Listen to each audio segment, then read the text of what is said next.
ایران کے 31 صوبوں میں سے ایک جنوب مشرق میں واقع کرمان صوبہ ہے، جس کے معروف شہر میہان کے وسط میں وہ عالی شان مقبرہ اس شخصیت کا موجود ہے جنہوں نے 1431 عیسوی میں 105 سال کی عمر میں انتقال فرمایا، اور جن کے ذکر اور تذکرے کے بغیر آخر الزماں پر گفتگو نہیں ہو سکتی، اور وہ شخصیت ہے جناب نور الدین کی، تاریخ جنہیں حضرت نعمت اللہ ولی کے نام سے یاد کرتی ہے۔ ان کا سلسلہ نسب حضرت موسیٰ کاظم سے ملتا ہے، اور وہ شام کے شہر حلب میں پیدا ہوئے۔ انہوں نے قرآن سید جلال الدین خوارزمی سے پڑھا، جبکہ علم کلام شیخ شمس الدین مکی سے مکہ المکرمہ میں حاصل کیا، اور اس دوران آپ 7 سال مکے میں مقیم رہے، اور پھر ایران، افغانستان، مصر، شام، سمرقند، تبریز، ملتان اور کشمیر کا سفر بھی کیا۔ وہ موسم سرما غاروں میں گزارتے، اور لوگوں نے اس دوران ہزاروں کی تعداد میں ان کی بزرگی اور کرامات کا اعتراف کیا، اور پھر وہ ایران میں یزد کے علاقے میں گئے، جہاں انہوں نے خانقاہ تعمیر کی۔ وہاں لوگ دور دور سے آتے، اور وہیں جب ان کا انتقال ہوا تو سلطان شہاب الدین بہمی نے ان کا مقبرہ تعمیر کیا۔ شاہ نعمت اللہ ولی غالباً اللہ کے ان برگزیدہ بندوں میں سے تھے جن کے بارے میں رسول اللہ صلی اللہ علیہ وآلہ وسلم کا ارشاد کہ میری امت کے بعض علماء بنی اسرائیل کے پیغمبروں کی طرح ہوں گے۔ صوفیہ کے نزدیک یہ گروہ اولیاء مراد کہلاتا ہے کہ اللہ تعالیٰ جب چاہے اپنی خصوصی عنایت سے ولی، ابدال، قطب اور غوث جیسے اعلیٰ و عرفہ مراتب پر انہیں فائز کر دیتا ہے۔ حضرت نعمت اللہ ولی آج سے تقریباً 855 سال پہلے گزرے ہیں، اور ان کے ہزاروں فارسی اشعار پر مشتمل دیوان کے علاوہ ایک قصیدہ بہت مشہور ہے جس میں انہوں نے آنے والے دور کی پیش گوئیاں فارسی اشعار کی صورت کی ہیں، جو کہ حیران کن حد تک حرف بحرف کچھ اس طرح درست نظر آتی ہیں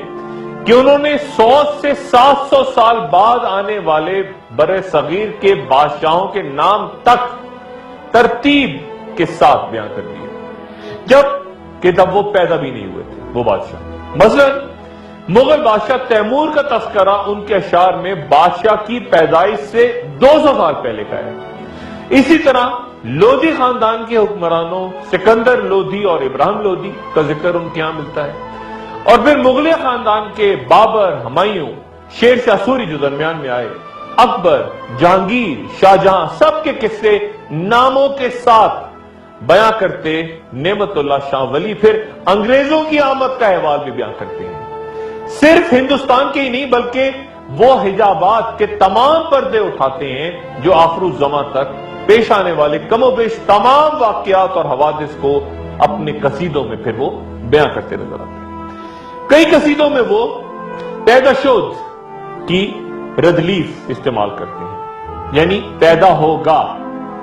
یہ کہہ کے بات کرتے ہیں، اور بعض مقام پہ ردلیف میں بینم یعنی میں دیکھ رہا ہوں کی صورت استعمال ہوتی ہے۔ جو پیشگوئیاں حیران کن حد تک درست ثابت ہوئیں ان میں سے کچھ ذرا ملاحظہ فرمائیے۔ ظہیر الدین بابر کے اقتدار میں آنے سے 350 سال پہلے یعنی 1174 عیسوی میں نعمت اللہ ولی فرماتے ہیں کہ اس کے بعد ملک کابل کا بادشاہ بابر دہلی میں ہندوستان کا وارث ہوگا۔ ایک اور شعر یوں ہے کہ ہمایوں بادشاہ کو حادثہ پیش آئے گا، اور پھر شیر شاہ یعنی شیر شاہ سوری ایک شخص دنیا میں ظاہر ہوگا۔ تاریخ ہند اس پیشگوئی کو مکمل طور پہ درست ثابت کرتی ہے کہ شیر شاہ سوری سے شکست کھا کے ہمایوں نے نظام سکہ کے ذریعے دریائے گنگا پار کر کے اپنی جان بچائی، اور جب شیر شاہ سوری چل بسا تو ہمایوں نے شاہ ایران کی مدد سے 1555 عیسوی میں دوبارہ ہندوستان پہ قبضہ کیا، اور 1530 سے لے کے 1556 تک وہاں پہ حکومت کی۔ یہ دلچسپ بات ہے کہ نعمت اللہ شاہ ولی نے تمام مغل بادشاہوں کا نام لے کر ان کے بارے میں پیشگوئی کی۔ مثلا اس طرح کا ایک شعر ملاحظہ فرمائیے جہانگیر کے بارے میں، جس میں وہ کہتے ہیں کہ جب وہ دارالبقا کی طرف سفر کرے گا تو اس کا بیٹا شاہ جہاں پیدا ہوگا، قابل توجہ بات یہ ہے کہ نعمت اللہ ولی نے تمام مغل حکمرانوں کا نام لے کے ذکر کیا سوائے ایک کے، یعنی اورنگزیب کے۔ ہو سکتا ہے کہ یہ ذکر آج کہیں قصیدوں میں موجود نہ ہو، کہیں دستیاب نہ ہو، لکھا گیا ہو، یا پھر یہ بھی کہ اورنگزیب نے نہ صرف تخت نشینی کی صدیوں پرانی روایات سے انحراف کیا اور اپنے باپ شاہ جہاں کو گوالیار کے قلعے میں قید کروا دیا، بلکہ تخت کے اصل وارث یعنی اپنے بڑے بھائی دارا شکوہ کو شکست دینے کے بعد ہاتھی کے پیچھے باندھ کر گھسیٹتے ہوئے ہزاروں مرد و عورتوں کے سامنے بے رحمی سے قتل کروا دیا تھا۔ اورنگزیب کے بعد خاندان مغلیہ کا زوال ہے اور اس کا بھی ذکر کرتے ہیں حضرت، اور پھر دہلی کے اجڑنے سے 600 سال پہلے نعمت اللہ شاہ ولی دہلی کے نادر شاہ کے ہاتھ اجڑنے کا ذکر فرماتے ہیں۔ نادر شاہ نے 1739 میں ہندوستان پہ حملہ کر کے 2 ماہ تک دہلی کو اس طرح برباد کیا کہ ایک بار تو غصے میں آ کے اس کے سپاہیوں نے صرف 12 گھنٹے میں 1.5 لاکھ انسانوں کو دہلی میں قتل کر دیا۔ نعمت اللہ ولی بابر کے دور میں سکھوں کے بانی پیشوا یعنی گرو نانک کا ذکر بھی کرتے ہیں، یعنی اس کا نام نانک ہوگا، بہت سے لوگ اس کی طرف رجوع کریں گے اور اس فقیر کا بازار گرم اور بہت چرچا ہوگا۔ پھر وہ یہ بھی کہتے ہیں کہ جنگ جین یعنی جرمنوں کی جنگ میں آسمان عیسائیوں کو مبتلا کر دے گا اور یہ ان کے لیے تباہی اور بربادی کا نشان ہوگا۔ پہلی جنگ عظیم جو کہ 1914 سے 1918 تک اور پھر 21 سال بعد دوبارہ جرمنوں اور عیسائیوں کے درمیان دوسری جنگ عظیم کی صورت ہوئی، ایک حیران کن نتیجہ نعمت اللہ شاہ ولی ان جنگوں کا یوں بیان کرتے ہیں، یعنی اگرچہ اہل برطانیہ جرمنوں پر فتح پا لیں گے لیکن پھر بے حد کمزور ہو جائیں گے، اور پھر وہ فرماتے ہیں کہ اگرچہ انگریز ہندوستان کو خود ہی چھوڑ جائیں گے مگر وہ لوگوں میں ایک جان لیوا جھگڑا چھوڑ کے جائیں گے۔ غور کیجئے، یہاں نعمت اللہ شاہ ولی مسئلہ کشمیر کا ذکر فرما رہے ہیں، اور پھر وہ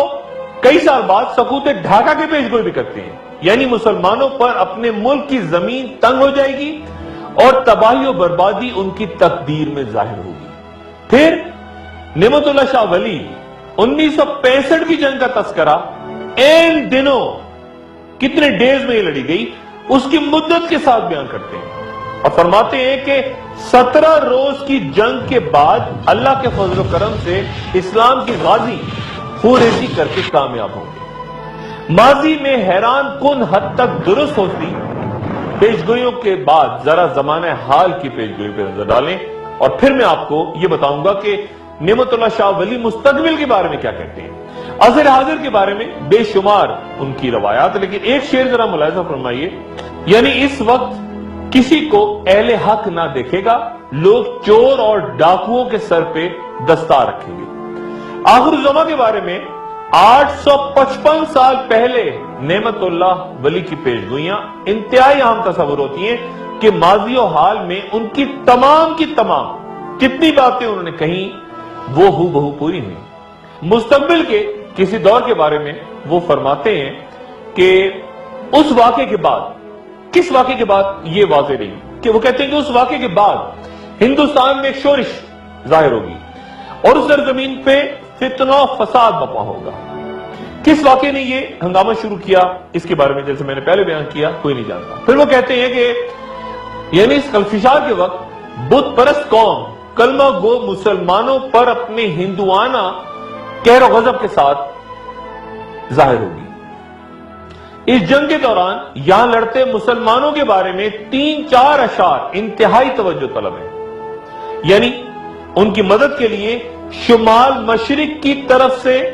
فتح حاصل کروانے کے لیے غائبانہ مدد آئے گی۔ پھر وہ کہتے ہیں یعنی ترکی، عرب، ایران اور مشرق وسطی سے امداد کے لیے ان کے پاس لوگ دیوانہ وار آئیں گے، اور پھر اس جنگ میں اتحاد کیسے ہوگا اس بارے میں ان کا یہ شعر ملاحظہ کریں، یعنی ترکی، چین اور ایران والے یہ بھی سب یکجا ہو جائیں گے اور یہ سب بھی ہندوستان کو غازیانہ طور پہ فتح کروائیں گے۔ یہ جنگ کس قدر خونریز ہوگی اس بارے میں نعمت اللہ شاہ ولی فرماتے ہیں کہ دریا اٹک کافروں کے خون سے 3 مرتبہ بھر کے جاری ہوگا۔ اس شعر کی سمجھ بوجھ اس وقت تک ناممکن ہے جب تک اس پیش گوئی پہ نظر نہ ڈال لیں جس کے بارے میں وہ فرماتے ہیں، یعنی پنجاب، شہر لاہور، ملک کشمیر نصرت شدہ آزاد کشمیر یعنی دریائے گنگا اور دریائے جمنا کا علاقہ اور بنجور شہر مسلمان فتح کر لیں گے۔ بہت سے صاحب علم ان پیش گوئیوں کو ان احادیث کے ساتھ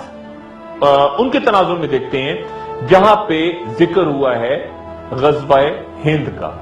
تیسری متوقع جنگ عظیم کے بارے میں نعمت شاہ ولی فرماتے ہیں، یعنی ہند کی طرح مغرب کی تقدیر بھی خراب ہوگی اور تیسری جنگ شروع ہو جائے گی۔ پھر ان کا کہنا ہے، یعنی اس بڑی جنگ میں شکست خوردہ جرمنی یا جاپان روس کے ساتھ برابری کرے گا یا مل جائے گا، اور اس جنگ میں جہنمی قسم کے انتہائی مہلک آتشی ہتھیار استعمال ہوں گے۔ نعمت اللہ شاہ ولی کے مطابق یعنی اچانک حج کے دنوں میں امام مہدی ظاہر ہوں گے اور یہ تمام دنیا میں بات مشہور ہو جائے گی۔ اس کے بعد اصفہان شہر سے دجال ظاہر ہوگا، اصفہان شہر سے، اور اس کے قتل کرنے کے لیے عیسیٰ علیہ السلام آسمان سے اتریں گے۔ اور ایک شعر ان پیش گوئیوں کے نازک ترین مرحلے پہ نعمت اللہ شاہ ولی کا یوں ہے کہ اے نعمت اللہ شاہ خاموش ہو جا، رب کے رازوں کو ظاہر نہ کر۔ نعمت اللہ شاہ ولی کی پیش گوئیاں کچھ 2000 اشعار کے قریب بیان ہوتی ہیں، جن میں سے صرف 350 اب آج کے وقت دستیاب ہیں، اور 1000 سال پر محیط اتنی طویل اور مستند پیش گوئی کرنے کا یہ غیر معمولی مرتبہ کسی اور روحانی شخصیت کو اللہ نے غالباً عطا نہیں کیا۔ یعنی نعمت اللہ ایک کونے میں بیٹھا ہوا ہے اور میں سب کچھ دیکھ رہا ہوں۔